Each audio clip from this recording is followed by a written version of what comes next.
when I speak to my listeners, I don't speak in a way that I don't know what I'm talking about. I speak from experience, which is maybe why sometimes I'm really passionate about what I say, because I've lived it. You sit on your dreams, or are you waking up and are you trying to chase them? I did that for 3.5 years. I sat on this podcast venture.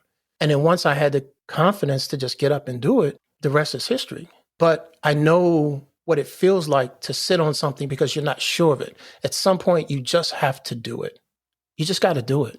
Don't overthink it. Just do it. Disinformation is spreading. There will be a surprise outbreak. Is the issue of pandemic. No social distancing at all. They said that they would express their concerns about the mask supply. Where's the mask? Where's the gloves? A second wave is... We all need some good news. This is a message for all the healthcare workers out there. Thank you. If you're looking for hope tonight, raise your hand. If you feel alone and don't understand, if you're fighting the fight of your life, then stand. From Santa Rosa, California, this is 19 Stories. I'm Cheryl Halling. My guest, Jimmy Ivey, is the host and creator of the Sexy Cool Lounge, an inspirational podcast spreading positive energy and good vibes through personal discovery, empowerment, and self-love awareness. He believes everyone needs a reminder once in a while to love themselves, love others, and show support to one another. His genuine, unique, and uplifting podcast discusses self-confidence and putting good vibes into the universe so you can get good vibes back. Let's get some good vibes into our day by welcoming Jimmy Ivey to 19 Stories. Hello, hello. How are you? I'm doing good. Thank you for joining me, Jimmy. How are you doing today? Everything is good. I can't complain. Thank you for having me on your show. Well, you're very welcome, and I would love to know whereabouts you are joining me from. I am in Harrisburg, PA, Pennsylvania, United States of America. Well, thank you for the very thorough geographic identification. So that there's no mistaking, exactly where my location is. Okay, well, given that Hurricane Ida just came through Pennsylvania, how are you doing with all of that, and how close were you to her visit?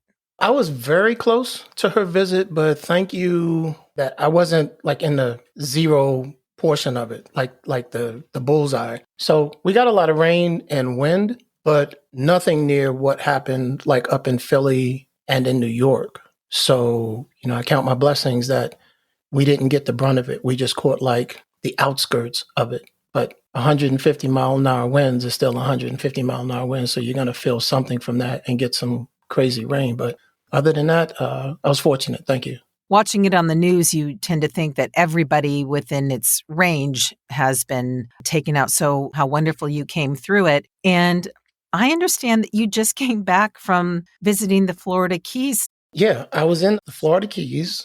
And can I just say, if you haven't been to the Florida Keys, you need to go. Put it on your bucket list. Warm weather, 80 degrees tops and higher. Sunshine. The water is just like amazing down there. People are fantastic. Everybody was still, working through the COVID protocols and stuff like that. Sidestep that. And it was a beautiful trip. And reality sets back in and you have to come back home. But I will be going back. Yeah. Was that your first time to the Keys? It was. Yeah. I've heard about it being just really one of the places on earth that you need to visit. And I'm happy to hear that the protocols were being adhered to. And how are you doing where you're at in Pennsylvania with the protocols? Protocols here are, you don't have to wear a mask except for when you are in like the restaurants. Gyms are not going through the protocol anymore. So I think we're at like a yellow. We're not at a red. But I've been vaccinated, but I still practice safe distance, use a mask when necessary. And I try not to be in places where there's a lot of people or enclosed environments with a lot of people. So I'm still trying to do my part in this whole pandemic. Do what we can to stay safe and healthy and also pass that on to other people as well. So, Jimmy Ivey, You and I became acquainted through another podcaster who has a group on one of the social media sites. And some of my listeners may know that I was a recent guest on your wonderful podcast. Yeah. And I'd like you to expand upon the concept of Sexy Cool Lounge a little more and why you started it and where the inspiration for the name came from.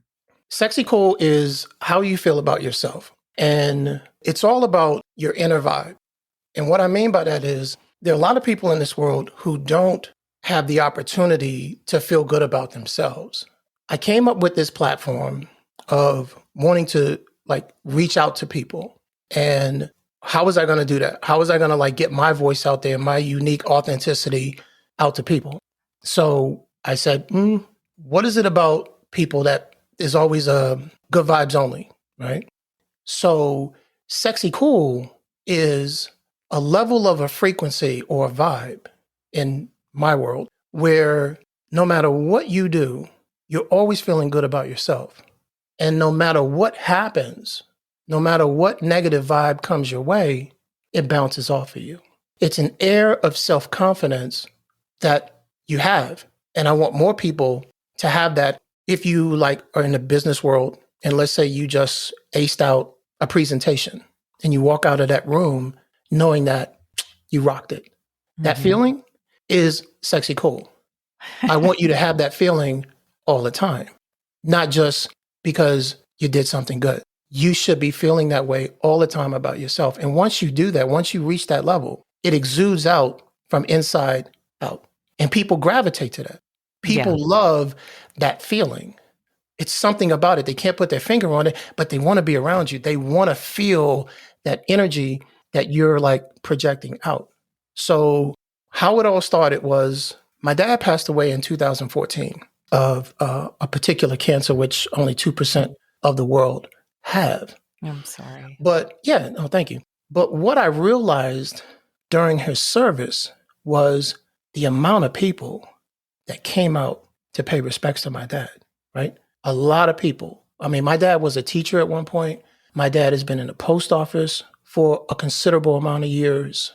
So he's touched a lot of people in different ways throughout his journey in life. So when he passed, between the service and the funeral, I was amazed at how many people came out to show their respect, but also just to have kind words about how my dad touched their lives. Mm. And it wasn't all the same.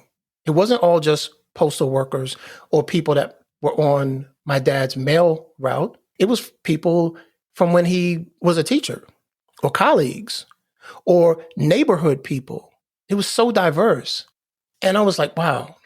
I said to myself, if I ever get a chance to do something, I want to do it in a way that touches people so that my dad could look down on me and know that I tried to make a difference in the same way that my dad tried to make a difference. So that's what inspired me to go down this podcast route. Now, that being said, as a backdrop, it took me maybe 3.5 years to muster up the confidence to make all this happen. It's been in the back of my mind for a while, sure, but I didn't have the confidence that I would be good enough to do a podcast. So I sat on it. And there came a point in time where I got tired of sitting on my dream. Yes. And I decided it was time to make it happen. Put up or shut up. Okay? Yes. So when I speak to my listeners, I don't speak in a way that I don't know what I'm talking about. I speak from experience, which is maybe why sometimes I'm really passionate about what I say, because I've lived it. You sit on your dreams, or are you waking up and are you trying to chase them? I did that for 3.5 years. I sat on this podcast venture. And then once I had the confidence to just get up and do it, the rest is history. But I know what it feels like to sit on something because you're not sure of it. At some point, you just have to do it. You just got to do it. Don't overthink it. Just do it. And I think that goes with a lot of things in life, that we overanalyze to the point to where we just don't do it. To me, it happened to be podcasting as an inspiration from my dad.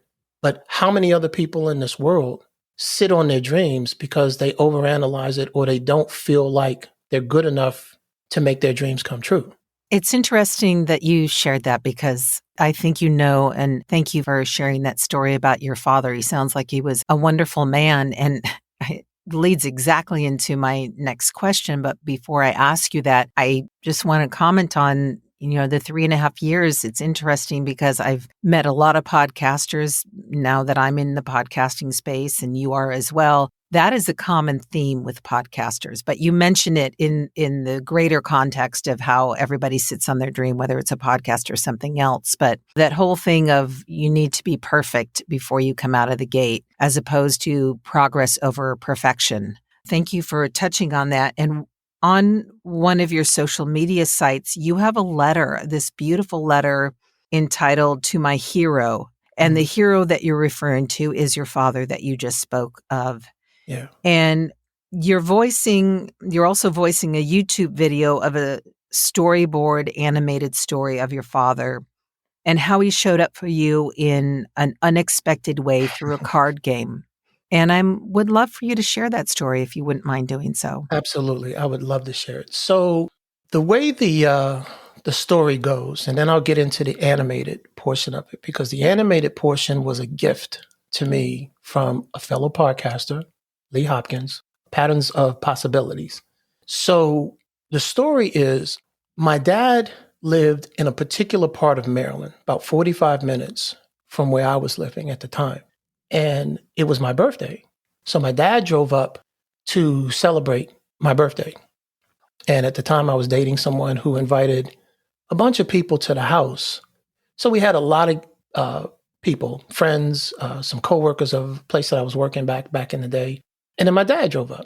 So the way the story is, the owner of the business that I was working at was one of those type of guys where he really liked to talk a whole lot of trash. Didn't matter what he was doing. It could be sports, it could be cards, it could be anything. He was just a trash talker. So he comes to the party and sounds like a wonderful guest. Yeah, no. I mean, listen, he's a really nice guy. We'll give you the shirt off his back. But when it comes to competitiveness, he's a trash talker. Okay. So somehow or another, the idea to play cards, spades, came up. So we went down in the basement, we put up a card table, folding chairs, and started to pair off with partners. So when you play spades, you have a partner. They sit across from you at the card table, and then the other team sits across from each other right next to you. So in the game of spades, me and my partner were just getting like pummeled by my owner at the time and his partner. And he was just talking trash. I mean, we couldn't win a hand in that game if we had paid for one. Okay. So my dad, back in his day, he's from that era where they didn't go to clubs. They didn't do anything.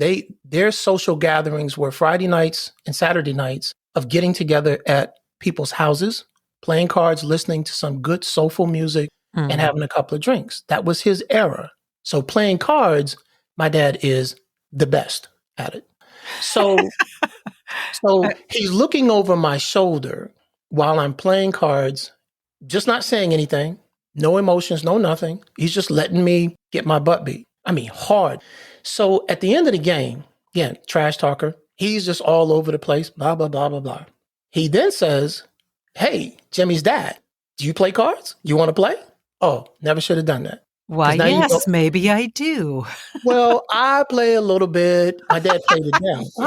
I just play a little bit, every now and then. Well, why don't you come on, sit on down and play? Ooh, now you really invited my dad to play. Okay. So my dad sat in my seat and played with my partner.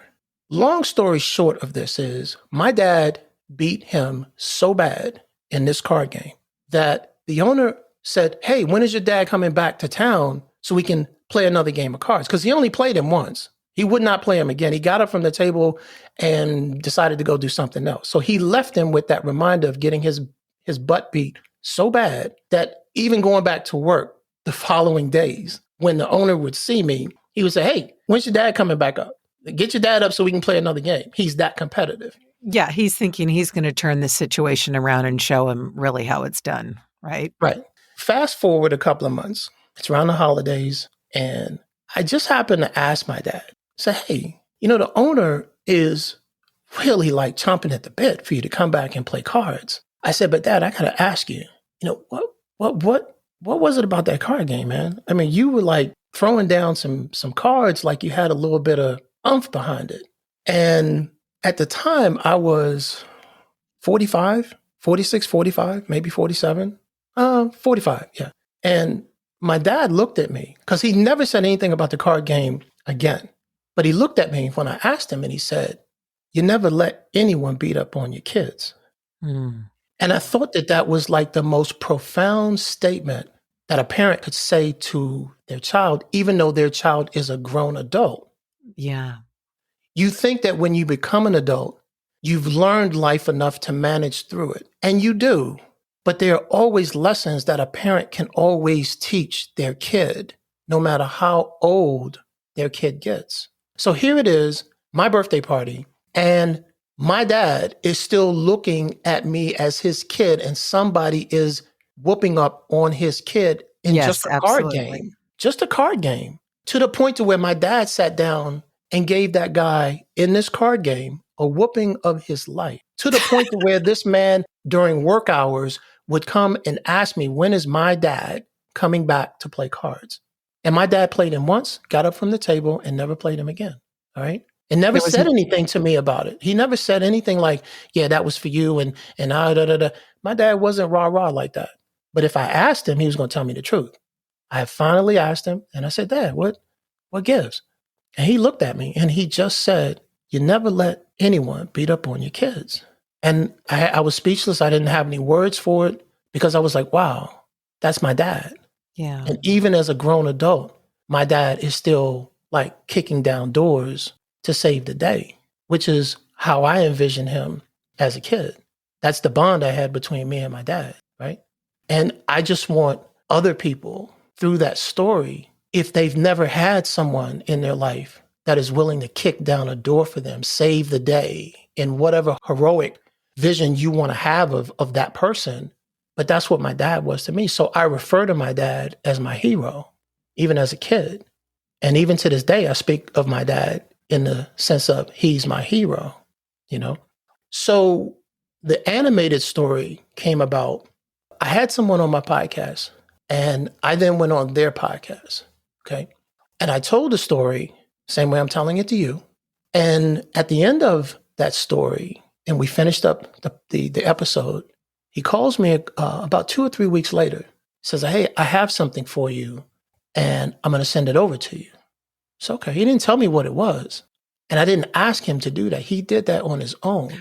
Wow. That animated, don't know what you call, animated whiteboard, I think it's called. Yes, storyboard, whiteboard. Storyboard, yeah. He did that for me of his own free will. I didn't ask him to do it. I didn't even know anything about it. I kept that story in my head, and I have a picture of that moment of my dad looking over my shoulder. I didn't know what that moment was really going to be throughout the rest of my life. Someone just happened to take that picture, and at the time during the birthday party or a couple of days later, they sent it to me, right? And it just shows you how the universe looks out for you in ways that you don't even know in the moment of how you will appreciate things in the future. Never knew what that moment was going to be. And I sat on that story for the longest time.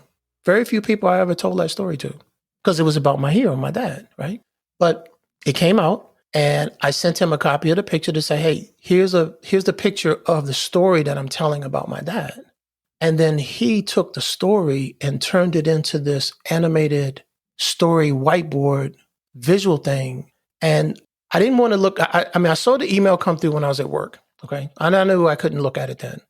So when I got home, I was able to put it on my TV and look at it in real time. And I just cried because now I have a visual documentation of one of the greatest stories that means something to me on a personal level.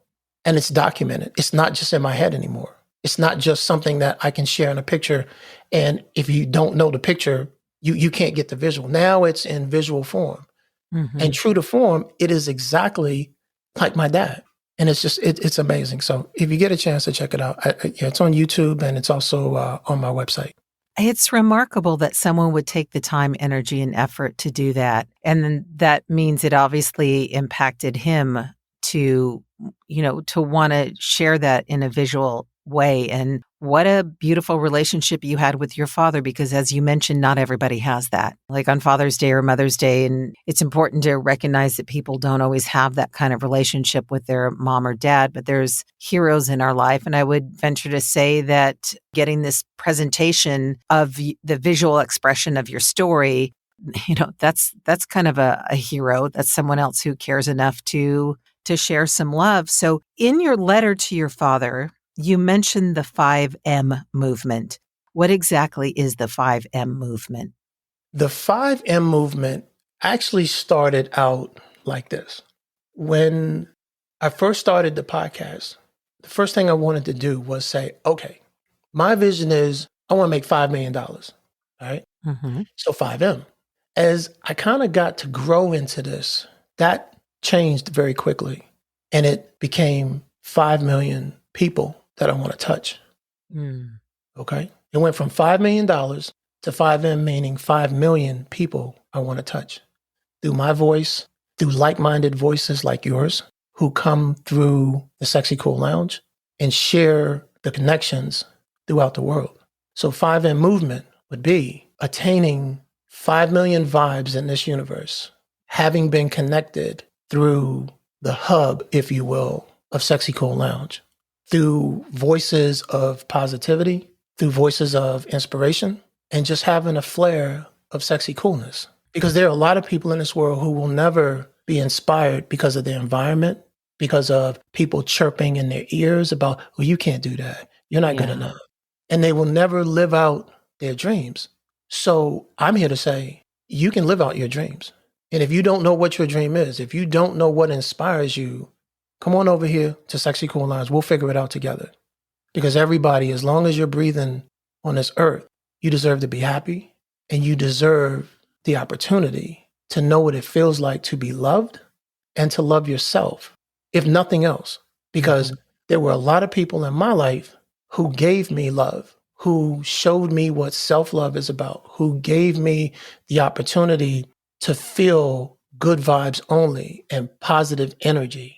And I feel like that life has come full circle, if you will. And it would be selfish of me to not try to reach someone in the same manner that somebody had reached me. So there you go. It's paying it forward. And if there was ever a time where we need really positive energy and love and awareness of, because it's hard to love other people if you don't love yourself. And it sounds vain. And I know that's not what you're speaking of. Self-love has nothing to do with vanity. It has to do with recognizing how beautifully and wonderfully we're made so that we can empower other people to feel the same. And can you imagine if there was more of that in our world right now? Yeah. And I want to ask you, Jimmy, because it's clear that your message is one of positivity, love, and hope. And of course, I'm all about hope, moving from fear to hope. But I'm curious if there's anything that does make you fearful. And if so, what faith or tools, in addition to your podcast, do you use to pull you through it? I'm fearful every day of not being good enough, as crazy as that sounds. Okay? Every day. I mean, I wake up the same way everybody else wakes up. I put my pants on the same way everybody else puts their pants on. But if you're asking me to be a little vulnerable right now, then here it is. And hear it from the horse's mouth. I wake up every day thinking that I'm not good enough. Okay? And I have to remind myself of all the love that's been through my life and my journey. My grandmama, my mama, my hero, my dad, my friends, those that are in my corner that have supported me through anything and everything that I've ever wanted to do in life with nothing asked for in return. So I get up and I do what I do. And I'm reminded to never forget where I come from and to always make sure that I reach out to somebody else. What gets me through that? Faith, trusting the journey through the universe at this stage in my life, because I've been on both sides. Okay. There were times when I had nothing. I know what that feels like to not have some change in your pocket. Yeah. But now I'm good. My dad always said, keep a little something for yourself because you never know when you might need it. Yeah, exactly. My grandmama, always left the light on. No matter where you are in this world, no matter what you do, if you need to come home, you come right back here. Mm. So fast forward, yeah, I'm fearful of not being good enough. I have this podcast now. Yeah, it's my baby. It's my world. And sometimes I have to pinch myself. Is it really real? You know? So I'm fearful of not being good enough. I'm confident in what I do, but there's always an edge to, am I good enough? And I work through that through just the belief, trusting my journey, and just having the confidence within myself to say, hey, don't overanalyze this. You're going to be good today. And as long as I stay positive with that, I have an amazing day. If I choose to let things really get at me, then there you go. But I don't let things get at me anymore. But do I have a little bit of fear? Absolutely, I do. I would be lying if I said I didn't. I'm human just like everybody else is. I just choose to focus my energy all in good vibes only and positiveness and keep surrounding myself with people who are like-minded like that. So all of the other stuff, even though sometimes it kind of creeps in the back of your mind just for a minute, but there's so much positive energy in my head and in my soul, it doesn't have time to fester, to like change the course of my journey, if that makes any sense. Absolutely. And I really appreciate you being vulnerable, because I think what's important when people hear the message of positivity and good vibes, and as if somehow that's Pollyanna, somehow you just have to put on this fake representation of yourself and you never get affected by anything in life. And you just explained it so beautifully that no, you're a human being. You're going to feel all the stuff that life presents, but what are you putting your focus on? And the one thing that I read from a couple of different people, but when people talk, I'm so busy, I don't have to, it's like, well, who makes your calendar? Right. Or I feel so terrible. I just don't feel good today, which happens. We don't feel good, on days. But what did you eat last night? Well, I sat down with half a gallon of ice cream and I had some cookies and chocolate syrup on top of it, and, a treat once in a while. But you got to think of, what you put in, whether it's what you read or what you eat or what you think about. I mean, that's a new concept. We choose what we think about. Mm-hmm. Thank you for expanding upon that. And yes, for being a little bit vulnerable. And Jimmy, I got to say, you definitely have a bit of intrigue and mystery around you, as you don't post a lot of personal info about you other than the beautiful letter that you wrote about your father and to your father. I did, however, happen to come across a picture where you won a trophy in a bodybuilding contest. Yeah, you put it out there. You People have see really it. done your homework. Okay. Yeah. Well, I mean, we're talking, right? We're Yeah, we talking. are. We're just vibing. Absolutely. So is that a world that you're currently part of? And are you still competing? So is it a world that I'm a part of? I'll always be a part of bodybuilding. Right. So bodybuilding came about through personal training. Right. I was a personal trainer for about 6 years. And through that, I evolved into a personal goal to want to be better. Okay. Bodybuilding is about chasing perfection. All right. So there was a point in time in my life when I was a perfectionist, and that was the best way for me to have an outlet for that energy of striving for perfection. Right. So the bodybuilding community is a beautiful community. I think there are times when people have a misconception about it, and I understand why. But if you're in that community, there's a lot of love, there's a lot of support, there is a lot of just genuine camaraderie. So I got out of bodybuilding when my grandmama passed in 2000. And I felt like because I had put so much into that endeavor that I kind of forgot where home was for a moment, because I knew my grandmama was sick, right? So when she passed, I was training out in Indianapolis, Indiana, and I was a personal trainer out there. And I'll never forget the day. My mama called the gym that I was working at and asked to speak to me, which was unusual, but okay. And she says, I need you to come home. We got a situation. I'm booking you on the next flight out. I need you to pack your bags and get to the airport. I was like, okay. So I get to the airport, fly home. My dad and my mama meet me at the airport. I thought this was really unusual. Okay. So I get in the back seat and they're like, grandmama is sick.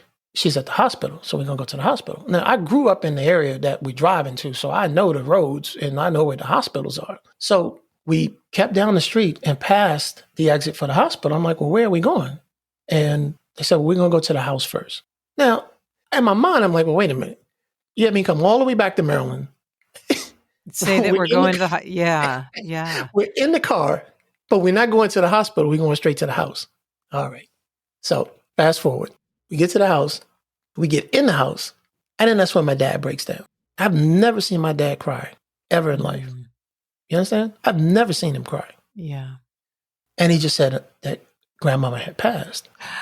Oh, right? Jimmy. And they didn't want to tell me that on the phone. They didn't want to tell me that in Indianapolis. Waited till I got home in the house. She had passed away from a heart attack, right? And my dad was just bawling, right? I've never seen my dad, like my dad, my hero. I've never seen him be vulnerable like that. And it taught me something, that it was okay to have moments of vulnerability. Can't be tough guy all the time, but just know when to break down and who to break down around, because that's your inner circle. Yeah. All right. Long story short on that is after 2000, I quit. Now, just to give backdrop, I was never professional, was always amateur, and it was all natural. All right. But I quit. May I ask, when you say all natural, it wasn't, you didn't have steroids or? Right. Yeah, Exactly. okay. Yeah. Everything, every supplement was over the counter. Okay. Something that you could buy in, a supplement shop or something like that. So I quit. I was like, done. All right. And I stayed at home for about 2 weeks. I canceled all of my personal training appointments and I took care of my dad. My dad was he was a mess. And I'll never forget that, because that's like one of the only times that I've ever seen my dad like a mess in life, right? Took care of my dad, made sure that he was good. And then I went back 2 weeks later to my job, personal training, and it said, time for me to go home. I got to take care of my dad. So that whole thing about my grandmama throughout life saying, you can always come home. All right, well, now it's time for me to come home, take care of my dad, because he just lost his mama and I lost my grandmama. Yeah. And I was the oldest, so that's just what I did. I said, I'm not doing bodybuilding anymore. I should have been home. And I was real hard on myself, really hard on myself. It sounds like it. When I say hard on myself, for 6 years of my life, I gave to bodybuilding and personal training, right? I didn't eat the wrong things, ate the right things. I was on the straight and narrow because I was always doing competitions about every maybe 7 to 8 months. You would train for a competition and then you would do like a cluster of shows around that peak time that you're peaking physically, right? So I was always in train mode. If I wasn't ready for a show, I was in off-season training. Off-season training then went to show training. So I gave it up. What the hell? Just gave it up. I started to eat anything and everything that I could, right? I was really destroying my body. And I didn't realize it at the time, but I was depressed. I was destroying the very thing that got me to be where I was through hard work, dedication, and consistency. Just gave it up. Ate anything I want. I must have been in a donut coma for just having one donut and a Slurpee from 7-Eleven, right? All that sugar rush from not having anything like that. Just, your body just goes. Oh, God. Can I ask, why did you take that out on yourself? What was going on for you that you felt you deserved to be punished for the sudden death of your grandmother? Because I knew that my grandmother wasn't well. And instead of me prioritizing family and my grandmama, I chose to stay on my training regimen away from my grandmama. And in doing that, I felt guilty of the fact that I was not around and I wasn't there when I knew she wasn't healthy. So that ate at me for like about a year, about 6 months to 8 months. That ate at me, that I should have been there. I should have been home more often, but I was training, and you just go through that whole cycle, right? Sure. Yeah. And then to just see my dad break down the way that he did, just like threw me in a tizzy, because I've never seen my dad like that before, ever in my life. As time passed, you kind of like get your wits about yourself, right? And you start to come around And I said, okay, I'll try to get back into it. Because I always said to myself, like, if I was to retire from bodybuilding, I'll never go back. And I thought at the time when I quit, now, hear what I say, I quit. I didn't just say I'm retiring, I quit. So at the time, I quit. At the time that I was going to get back into it, I met someone, got married, and went down that happy life of marriage and good food and the whole 9 yards. So I never went back to it. And it just was like a chapter in your life that you just close. You put the book on the shelf. Mm-hmm. Even though the book isn't finished, Right. you put it on the shelf, right? So every now and then when you walk past the shelf and you see the book, I never finished that book, but now's not the time, okay? So we get to where my dad dies and how my dad was always my biggest hero. And he was my biggest cheerleader when it came to bodybuilding, right? Never missed a show. No matter where that show was, my dad was always there. Always. Wow. He never missed a show. Wow. When I tell you he didn't miss a show, he didn't miss a show. My dad would travel back and forth to Indianapolis to see every show that I ever did, and he would travel back home. Never missed a show. That's remarkable. You know that, right? Yeah. So my dad passes in 2014. So I said, okay, even if there was an inkling of me wanting to see this through again in life, my dad's not here. So I'm done. As life goes on, the universe started to chirp in my ear. You're not done yet. You're not done yet. I would just I would brush it off. And then people in a serendipity type of way would say little things to me from time to time. And as I got more into my podcast, I was like, sometimes things are being said to you for a reason, right? Yeah. Don't go off of what you thought before. Go off of what you're feeling now. And just in different avenues of my life, people would say little things to me, little complimentary things to me. And it had me thinking. So we get to the point where I said, okay, over the summer of this year, I said, I'm going to do one show in memory of my dad, because now the universe is really chirping in my ear. It's really like saying to me, you need to do this. Now is the time. I put it out there on social media. So there's a documentation of it, something that I have to be accountable for, that I will train for 365 days after being away for 21 years to do one show and to say goodbye to my dad and to finish out that chapter of my life. It's a one and done show. I will train and I will become show ready for one show 21 years later. So now there's that challenge of, am I going to be show ready?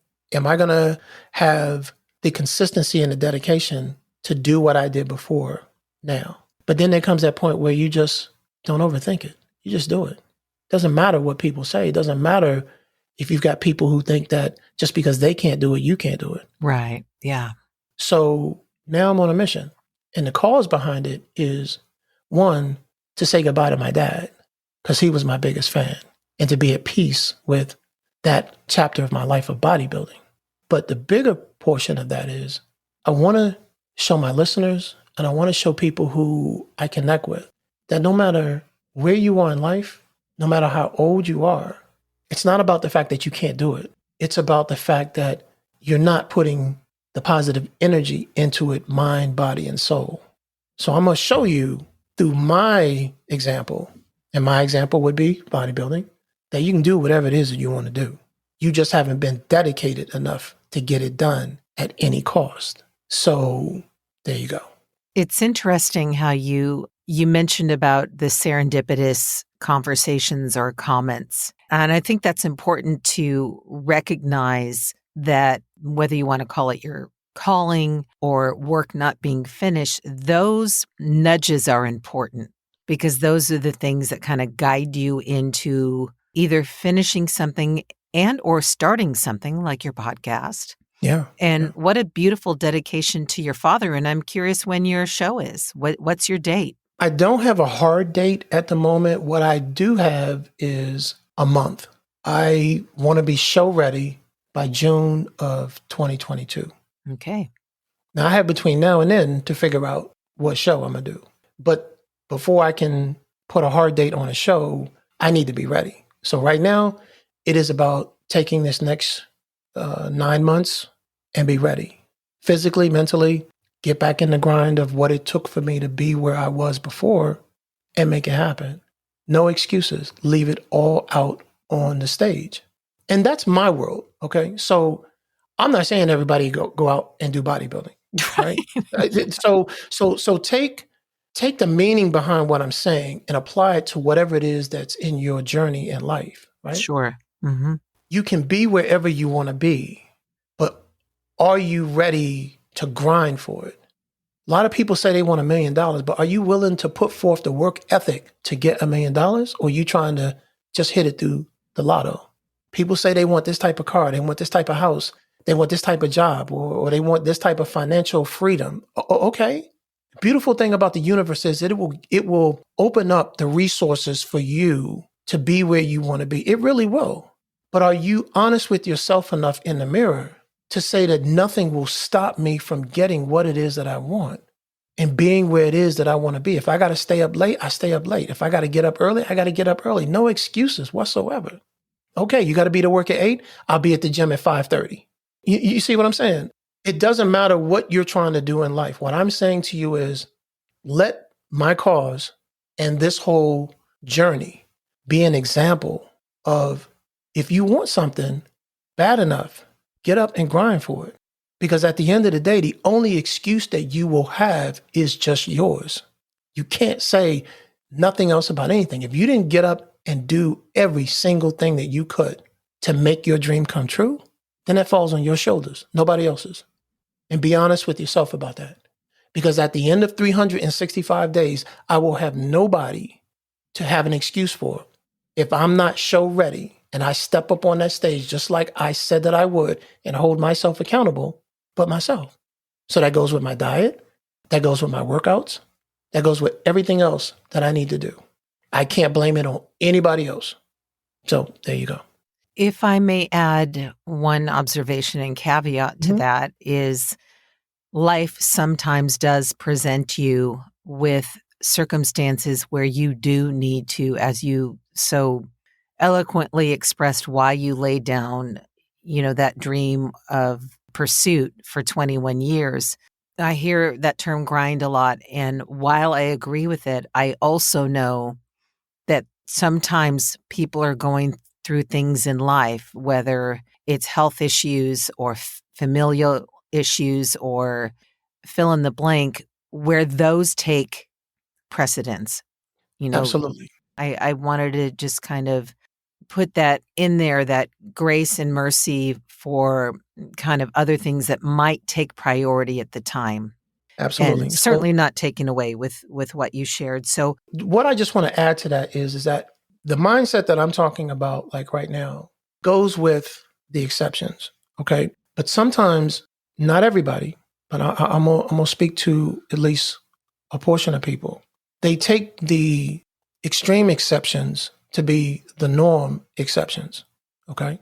Mm-hmm. So if you have family issues, absolutely. Family comes first. Trust me. I.e. my grandmother. Okay.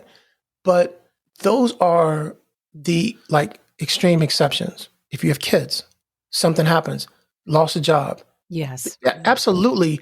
Those things take it. So I'm not even on that wavelength of adding those into what it is that I'm saying. But if you're not in that category of having those type of extreme circumstances, then I'm talking to the people who just don't want to get it done, but want to talk about it. Does that make sense? Oh, yeah. And thank you for saying that. I think it's important because there's so many messages out there of and I don't believe you're saying this, Jimmy, but there's so many messages of just get out there and grind. And someone is going, my husband just left me. I haven't worked in 20 years. I've got 4 kids. I'm trying to figure out how to feed them, to homeschool them now that do you know what I'm saying? I mean, and they're going, someone's telling me that just get out there and grind no matter what. I think it's important to also just present that, yes, certain things take precedence and deal with those. And then when those are taken care of, you get back into what you say that you want. So absolutely.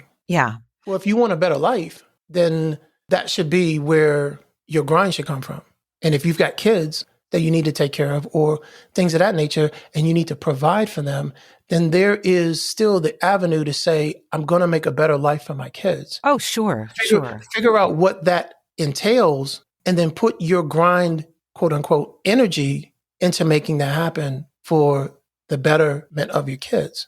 There's always a way that you can tie it in. And I just want to make sure that, I'm not putting out like the wrong message, but I know of a lot of people who, I don't want to say this.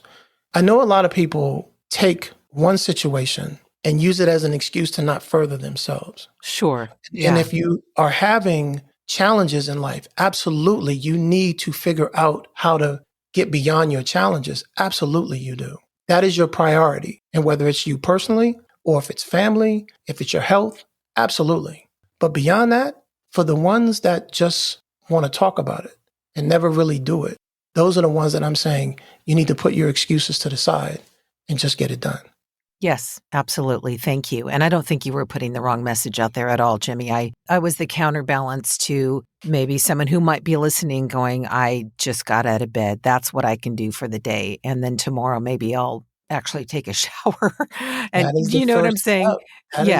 Breathe and realize that you have another day given to you to do something positive. Okay. Maybe not to the extreme that what we've been talking about, but I do wake up every morning thankful that, I'm living and I'm able to breathe another day.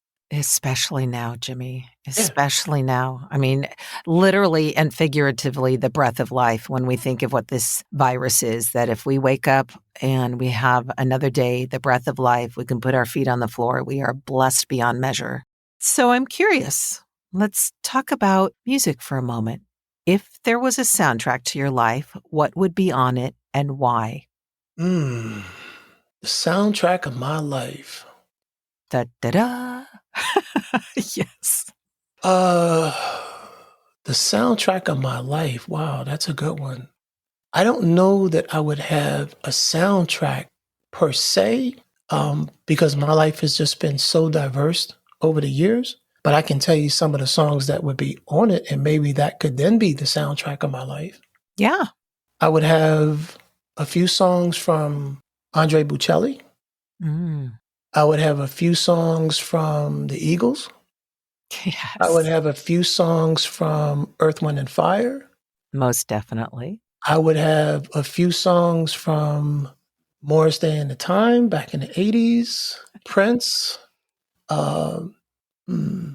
Maze featuring Frankie Beverly back in the day. Oh my goodness. There's a whole category of songs, but those are the ones that stick out for certain reasons at certain chapters of my life. And you could put all of those in, that would be like, oh, okay, this is where he was in his life. And oh, okay, this was the vibe here, and so on and so forth. But, I'd say the top three would be Andre Bocelli, Earth, Wind, and Fire, and Morris Day and the Time. Yep, there you go. Love how eclectic that is. And it's so interesting. Some people I ask that question to, and it's very, very eclectic, like your answer was. And I don't normally comment on each person and or group, but I love all of what you mentioned. I had the opportunity to see Morris Day and Time and Prince and Sheila E. a couple of times back in, as you say, back in the day. Yeah. I saw them live. Oh gosh, was it Long Beach Convention Center, also the Forum, if you know Los Angeles, infamous, Boulevard, where Lakers used to play. So, well, finally, Jimmy, not the most important question, because you've shared some really beautiful and strong and heartfelt and motivating, insightful stories. And I will have this in your show notes. How can people get a hold of you? Oh, thank you for asking that. So you can go to the website, which is www.sexycoollounge.com. You can be connected with the Sexy Cool Lounge vibe on Instagram at Sexy Cool Lounge. The podcast is pretty much all over. You can find Sexy Cool Lounge podcast on Apple, Spotify, iHeartRadio, Amazon Music, Google. And if you ever want to email anything, you can catch me at sexycoolloungepodcast@gmail.com. Well, I have no doubt you are going to reach your 5 million people. And I love that that is a goal for you. And I will also be holding a good thought that your goal for next June is absolutely going to be actualized. That means no more donuts, no more donut comas from Slurpees and donuts. Although, once in a while, gosh, we gotta treat ourselves. Although I don't know if that's a treat, right? When I wake up the next day after, quote, treating myself and I go, this doesn't feel like a treat. I know, right? I know. Yeah. So thank you for joining me and for being sexy cool in my lounge today. Nice. I really appreciate it, Jimmy, very, very much. And it's been a pleasure to, getting to know you a little bit more, being a guest on your show, and certainly seeing how you're blossoming and, a lot of good things look like they're coming your way. And I think now that the Florida Keys are on my bucket list and probably some others, we have other things to look forward to. Absolutely. Thank you. And thank you for having me on your show. Thank you for the invite. And thank you for just giving me an opportunity to have my voice heard on a different platform that it probably would not have been. And I know that there's a reason why the universe made that happen. So I'm thankful for that as well. And I hope that your listeners can take away something positive. No doubt. Yeah. This episode. And I hope this won't be the last time that we connect and vibe again. Absolutely. Thank you again, Jimmy. Thank you.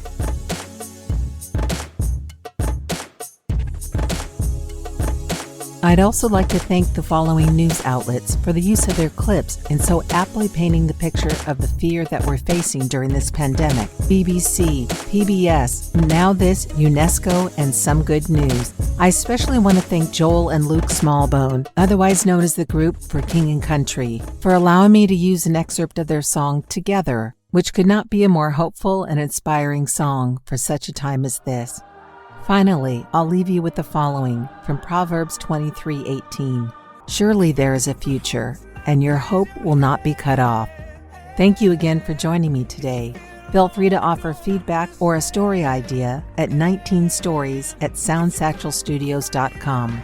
Visit my website at soundsatchelstudios.com, via Instagram at CherylHollingVO. I look forward to sharing more stories on the next episode of 19 Stories from Fear to Hope. Until then, stay healthy and hopeful. Together with our differences, together we are bolder, braver, stronger.